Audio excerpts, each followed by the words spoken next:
Hi, in this video demonstration, I'm going to show you how to set up and use our tripod. Okay, so I'm going to unzip the tripod.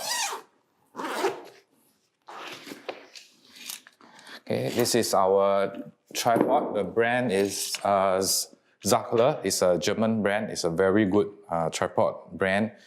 Okay, so to use this tripod, I'm just going to open up the spreader. Okay, now, tripod cannot be too light. It has to have a certain weight so that there's a stability. If not, it will topple easily. Okay, so we can't run away from the weight. Also, a good tripod has a true fluid head. So the true fluid head will enable silky, smooth kind of panning.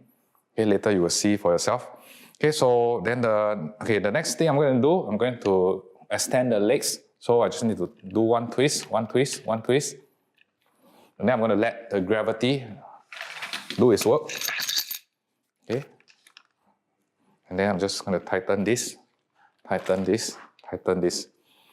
Okay, the height of the tripod depends on the angle that you're trying to go for. So let's say, usually it will be at the eye level of your profile or talent. Okay, so if your talent is seated here, so then the tripod height should be here. Okay, so if you're too high, then you look like a high angle. If it's too low, then it looks like a low angle. So you must make sure you adjust properly. Okay, I'm just going to show you how high the tripod can go. So there's another section here. I'm going to unlock this one round, twist one round. Okay, twist one round and anti-clockwise direction to loosen it. And again, I'm going to let the gravity do its work. Okay, a bit stuck here, never mind. Okay, now I tighten this, tighten this. If you don't have the strength to do it by yourself, you can get a camera assistant to help you. Okay, make sure the mid-level spreader is locked. Okay, so this is the highest that the tripod can actually go. Okay, for this demonstration, I'm just going to shorten it.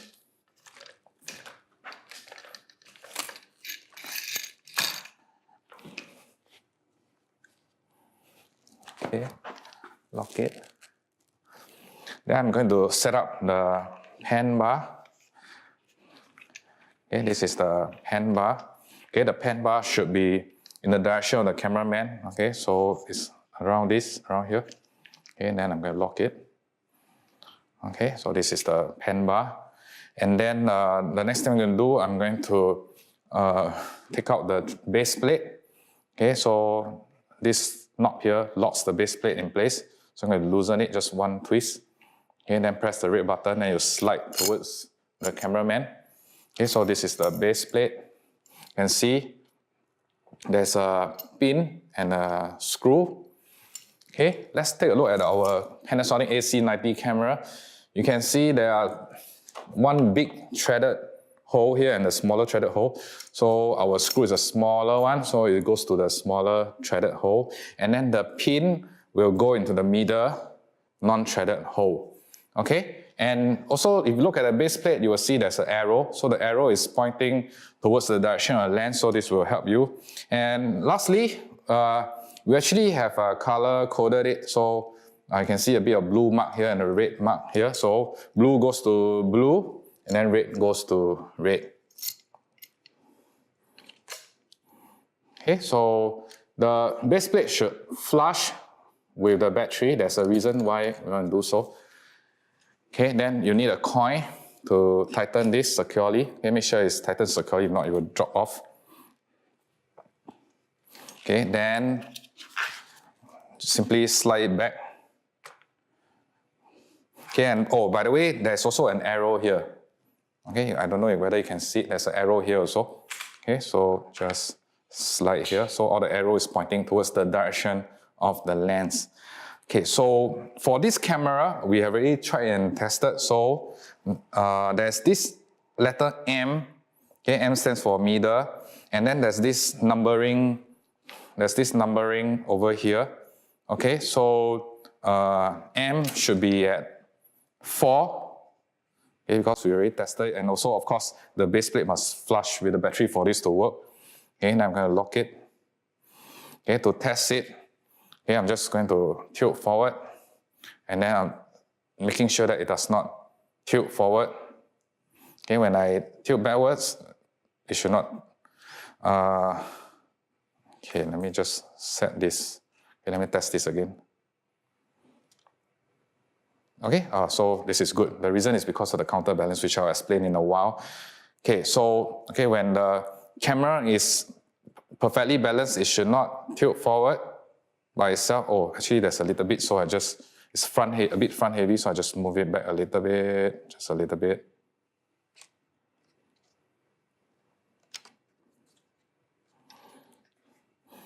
Okay, so now it should be perfectly balanced. Okay, it will not tilt forward or tilt backwards by itself. All right. Okay, then the next thing you should double check is the tilt drag. Okay, so this is the tilt drag. The recommended setting is 2. Okay, the tilt drag determines how much friction of the tilt, how much force you need to tilt the camera. Okay, and then over here, this is the counterbalance. Okay, you can adjust this counterbalance to make sure the camera is perfectly balanced. Okay, the recommended setting is also 2. And then lastly, this is the pan drag. Okay, this determines how much force you need to pan the camera. The recommended setting is 1. Okay, up to you, you can change if you want, but my recommended setting is 1. Okay, so before you actually start filming, oh, by the way, this mid-level spreader must be locked. Okay, you need to check that the tripod barber is in the middle of the black circle. Okay, so this is the knob. Just loosen it clockwise to loosen it. Just loosen it a little bit, don't loosen too much. Use the friction. Use the remaining friction to help you guide the barber. Okay, then once the barber is in the middle, you can lock in an anti-clockwise direction. Okay, if you can't see the barber in a dark environment, you can press this button.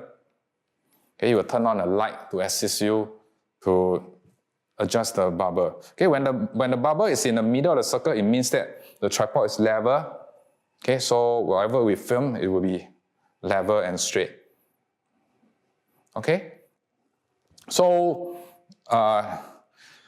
as you can see now the panning is very, very smooth. Okay, when I pan, I like to use one finger. Okay, when you use the whole hand, it might be a bit uneven and jerky, so I like to use one finger. One finger is enough because it's so smooth. Okay, a good tripod has a true fluid head and enables silky smooth kind of panning. All right. Remember, camera movement must be slow, smooth, and subtle. Okay, we don't want any uneven panning, we don't want any jerky panning, or we don't want any fast panning, okay, unless you're doing a whip pan. Okay, then the next thing I want to talk about is locking the tilt and pan. But before I show you how to do it, I just want to point out that for most static shots, right, we don't really want to lock the tilt or lock the pan. Okay, the reason is because your talent might be moving around, might be lean forward and so on. So your pan and tilt should remain unlocked so that you can make fine adjustment and follow your talent. Okay, a static shot doesn't mean you just lock the tripod. Okay, no, that's not the way. Okay, so you should follow. But if you really want to lock the pan and tilt, this is how you do it. Okay, so here, this is the lock, tilt lock. So now I cannot tilt. And then this is the pan lock. Okay, so now I cannot pan. All right. Okay, the last thing I'll talk about is when you are packing the tripod, okay, make sure the tripod head rests here. Okay, there's reinforced padding over here to protect the tripod head, which is the most valuable part of the tripod system. Okay, and also remember to loosen the handlebar. If you never loosen the handlebar, how is the tripod going to go into the bag easily? Okay, so always loosen the pan bar first. Okay, and don't forget to put back the base plate into the tripod. All right.